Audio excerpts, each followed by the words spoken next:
अस्सलाम वालेकुम dear students. जैसे कि आपका फर्स्ट चैप्टर कंप्लीट हो चुका था, लेकिन एक्सरसाइज रहते थे। तो फर्स्ट एक्सरसाइज के फर्स्ट क्वेश्चन के 2 पार्ट हमने कर लिए थे, एमसीक्यूज़ और जो है डिफाइन द फॉलोइंग टर्म्स। तो ये 2 पार्ट हो गए थे और मैंने आपको इसकी जो है आपको ये करके करवाया था और इसको असेसमेंट्स की तैयारी के लिए भी दिया था। तो अब आज हम क्वेश्चन नंबर 1 का सी पार्ट करते हैं, जिसमें है short questions and give the short answers of the following question. जितने भी टोटल 10 क्वेश्चन है, तो आपने इन सब के बहुत शॉर्ट, इन 2-2 या 3-3 लाइनों में आपने इसका आंसर लिखना है। तो the first one is what is science, जो कि आपके इसी बुक के शुरू में, इसी लेसन के शुरू में दिया गया है कि व्हाट इज़ साइंस। यहाँ से पेज नंबर 11 में यहाँ पर लिखा हुआ है रेड लाइन में, science is a knowledge in which we study the things around us और principle of nature and try to prove this observation by experiments to get logical result. सिर्फ आपने इतना ही लिखना है। ये क्वेश्चन नंबर 1 का answer है। इसके बाद आपने लिखना है क्वेश्चन नंबर 2, जो कि क्या है, what are the types of biological molecules on the basis of molecular wait.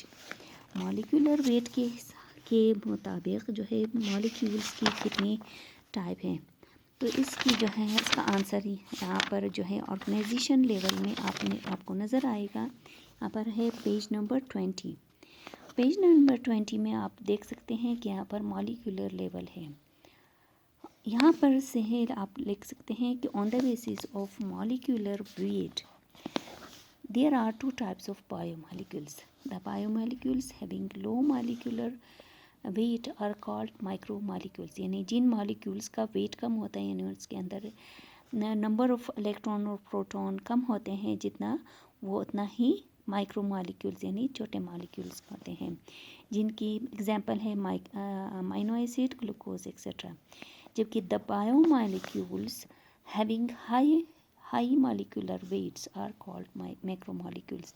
High molecular weight क्या होती है, जिनमें एटम्स जिनकी एटम्स के अंदर इलेक्ट्रॉन और प्रोटॉन की तादाद ज़्यादा होंगी, वो मैक्रोमॉलिक्यूल्स कहलाएंगे। इसकी एग्जांपल क्या है, starch, proteins and lipids etcetera. इसके बाद आपने क्वेश्चन नंबर 3 की तरफ आना है कि ब्रीफली डिस्क्राइब यूनिसेलुलर ऑर्गेनाइजेशन। अपने क्वेश्चन को गौर से पढ़ना है और इसी के मुताबिक आपने आंसर लिखना है। यूनिसेलुलर ऑर्गेनाइजेशन लिखा हुआ है कि आपने यूनिसेलुलर ऑर्गेनाइजेशन को ब्रीफली डिस्क्राइब करना है कि एक यूनिसेलुलर ऑर्गेनाइजेशन में पहले क्या होता है। तो ये मैंने आप लोगों को बता दिया कि सबसे पहले कोई भी चीज़ है उसकी जो है बुनियाद जो है वो एटम्स होती है। एटम्स के अंदर जो कि यूनिसेलुलर ऑर्गेनाइजेशन है, तो इसमें सबसे पहले हम आएंगे तो बायो मॉलिक्यूल्स या एटम्स वगैरह। तो ये जो है सबसे पहले आपने लिखना है कि किसी भी सेल में सबसे पहले उसके एटम्स मौजूद होते हैं, जो कि एटम्स जो है उनके सब एटॉमिक और एटॉमिक लेवल पर मौजूद होती हैं। इसके बाद आपने इसका मॉलिक्यूलर लेवल लिखना है कि एटम्स के बाद मॉलिक्यूलर लेवल आ जाता है।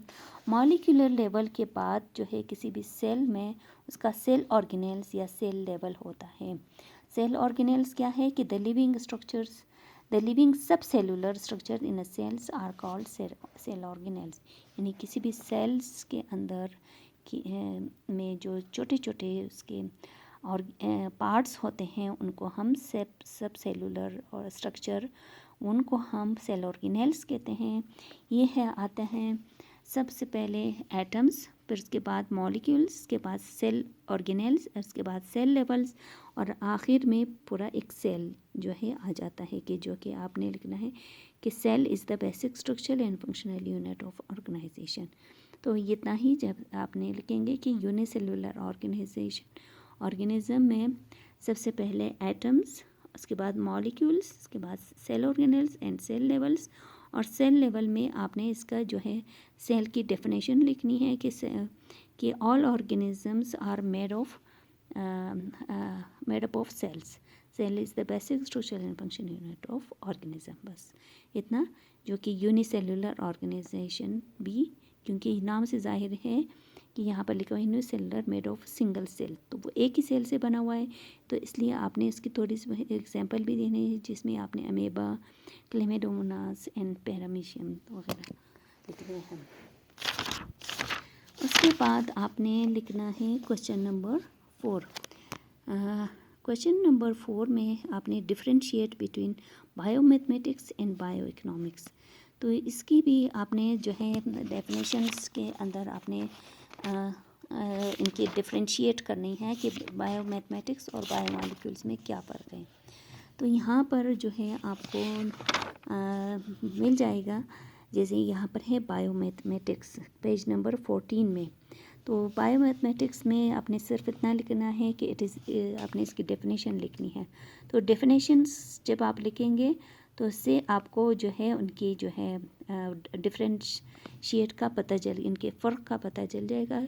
कि जैसे हम बायोमैथमेटिक्स में हम different mathematical tools and techniques use करते हैं, जबकि बायोइकोनॉमिक्स में हम लिविंग रिसोर्सेज यूज़ करते हैं using economic models.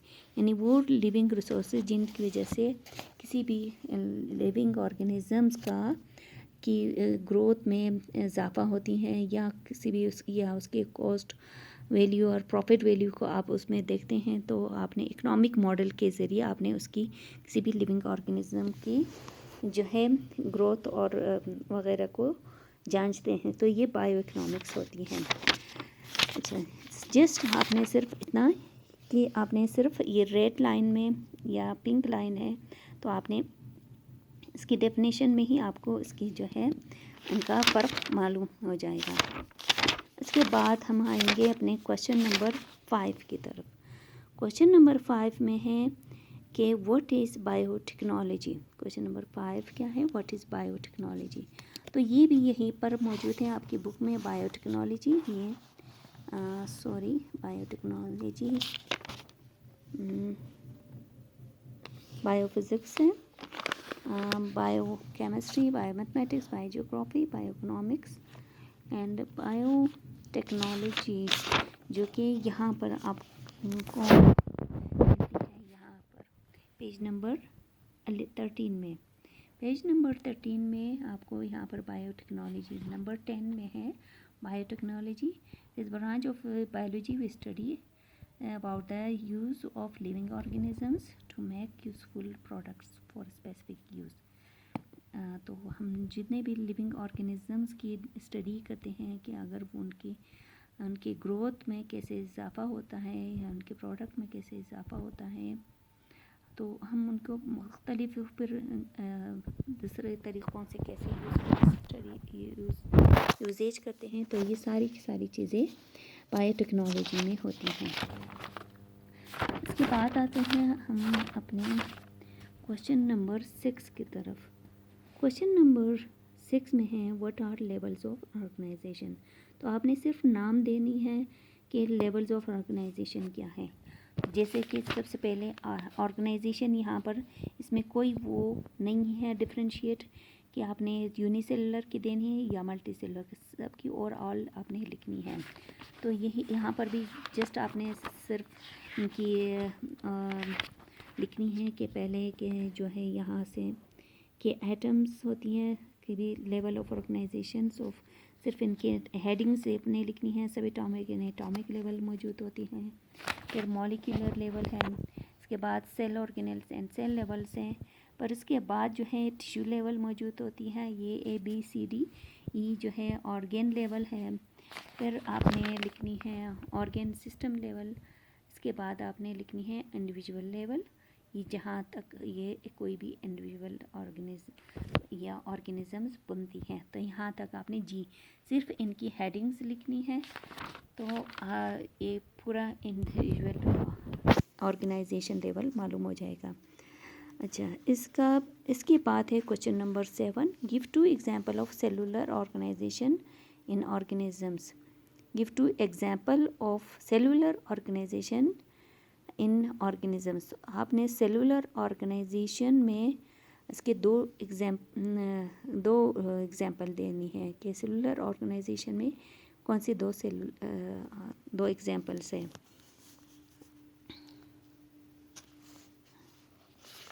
Cellular organisation में अगर आपने सिर्फ 2 लेवल्स की लिखनी है तो यहाँ से आप ये भी लिख सकते हैं कि एक molecular level in cell organelles and cell levels वगैरह, ये 2 हेडिंग आप दे सकते हैं कि there are 2 examples of give 2 example of cellular organization in organisms। Cellular organisation तो आपने इसमें आपने लिखना है कि जैसे अमीबा, क्लेमिडोमोनास एंड सिर्फ 2 एग्जाम्पल का है तो आपने सिर्फ amoeba and chlamydomonas are the unicellular organisms and they have made from the atoms and molecules and cell organelles and cell levels. तो इतना ज़्यादा आप लिखेंगे तो सिर्फ ये 2 एग्जाम्पल हो जाएंगे। इसके बाद है what is the importance of biology. तो बायोलॉजी की क्या इम्पोर्टेंस है तो ये भी आपको इसी बुक में मिल जाएंगे कि पेज नंबर 24, यहाँ पर आपको बायोलॉजी की थोड़ी बहुत इसकी इम्पोर्टेंस आपको यहाँ पर मिलेगी। जबकि आप इसको अपने वर्ड्स में भी लिख सकते हैं कि बायोलॉजी की क्या इम्पोर्टेंस है, यानी ज़िंदगी जो है बायोलॉजी ख़ुद एक लाइफ की स्टडी होती है, तो इसकी आपका अहमियत आप ख़ुद महसूस कर सकते हो। तो ये आप जस्ट 2-3 लाइनों में ख़ुद लिख सकते हो। इसके बाद है what are the contribution of Jabir bin Hayyan in biology. तो जाबिर बिन हयान की भी जो है इसकी लाइफ के बारे में यहाँ पर आपको दिया गया है, तो आपने इसके बारे में भी सिर्फ 2-3 लाइनों में लिखना है, बल्कि यहाँ के बुक में भी 2-3 लाइनों में ही दिया गया है। तो आपने इसके जो है इसका आंसर जो है यहाँ से है जाबिर बिन हयान, ये पूरा लिखना क्योंकि 2-3 लाइनों पर ही मुश्तमिल है। इसके बाद है व्हाट आर द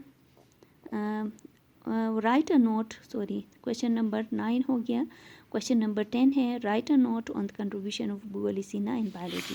तो अबू अली सीना की भी जो है आपकी बुक में मौजूद है, आपने उनको जो है अबू अली सीना ये आपके 4-5 लाइनों में मौजूद है, तो आपने जस्ट नोट लिखा हुआ है तो इसलिए आपने एक नोट कम से कम 4-5 लाइनों पर मुश्तमिल होती हैं, तो आपने ये पूरी की पूरी लिखनी है इसके आंसर में। इसके बाद जो है हम आते हैं अपने सेकंड क्वेश्चन डी क्वेश्चन में। डी डिस्क्रिप्टिव क्वेश्चंस हैं। डिस्क्रिप्टिव क्वेश्चंस का मतलब होता है कि इन आंसर्स क्वेश्चंस के आंसर्स जो हैं आपने ख़ुद ही डिस्क्राइब करना है, डिटेल्स में लिखना है।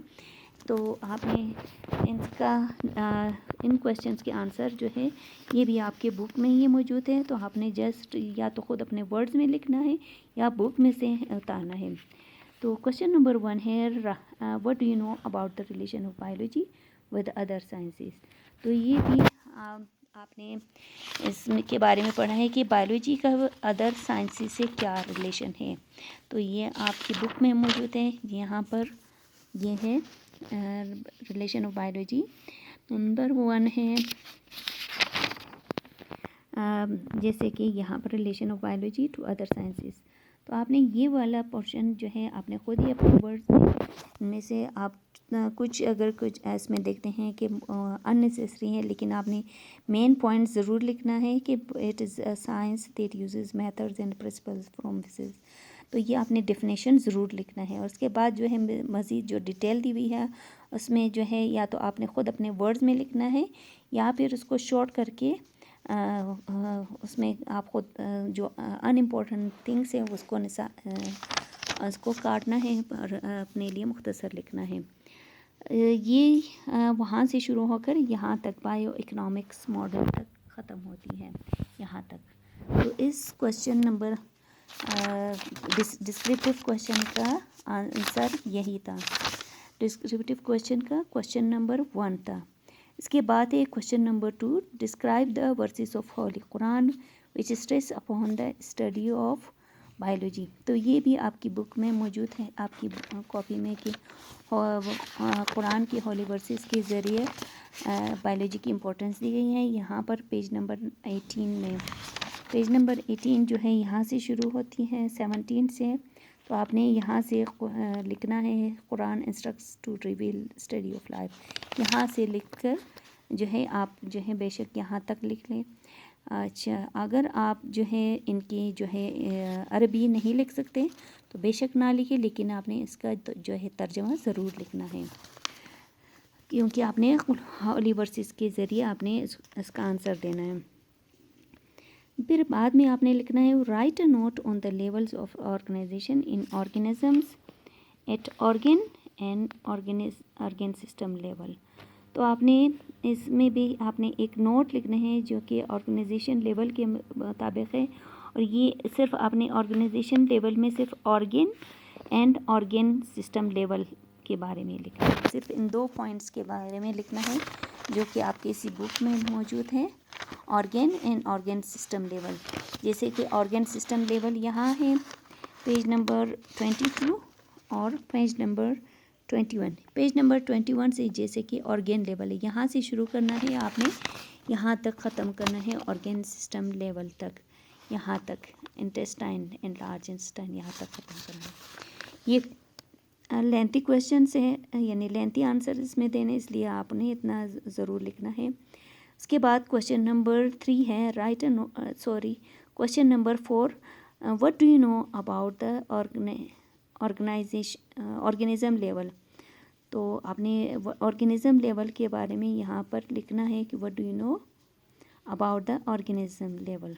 ऑर्गेनिज़म लेवल में आपने सारा लिखना है, जैसे सब एटॉमिक से लेकर इंडिविजुअल लेवल तक थोड़ा थोड़ा ब्रीफली आपने डिस्क्राइब करना है कि ऑर्गेनिज़म लेवल क्या होती है, यानी मेन पॉइंट्स सब एटॉमिक लेवल से आपने यहाँ से अपने लिए शॉर्ट करके जो मेन पॉइंट्स हैं उनको लिखना है।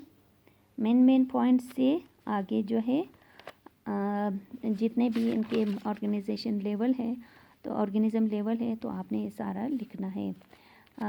सिर्फ मेन पॉइंट्स करके थोड़ा बहुत आपने अपना शॉर्ट करना है इंडिविजुअल लेवल तक। इसके बाद लास्ट क्वेश्चन हमारा है describe the multicellular organization with examples. तो आपने यहाँ पर आपने मल्टी सेलुलर ऑर्गेनाइजेशन को विद एग्जांपल्स लिखनी है। तो ये यहाँ से मल्टी सेलुलर ऑर्गेनाइजेशन का यहाँ तक ये पेज पूरा इसका आंसर है। तो आज के लिए आपके होमवर्क्स इस फर्स्ट चैप्टर का सारा कंप्लीट हो गया। आप उम्मीद करती हूँ कि आप ये सारा होमवर्क जो है अपनी कॉपी पर करेंगे और जो है टाइम पर मुझे सबमिट कर देंगे। ओके, थैंक यू, अल्लाह हाफिज़।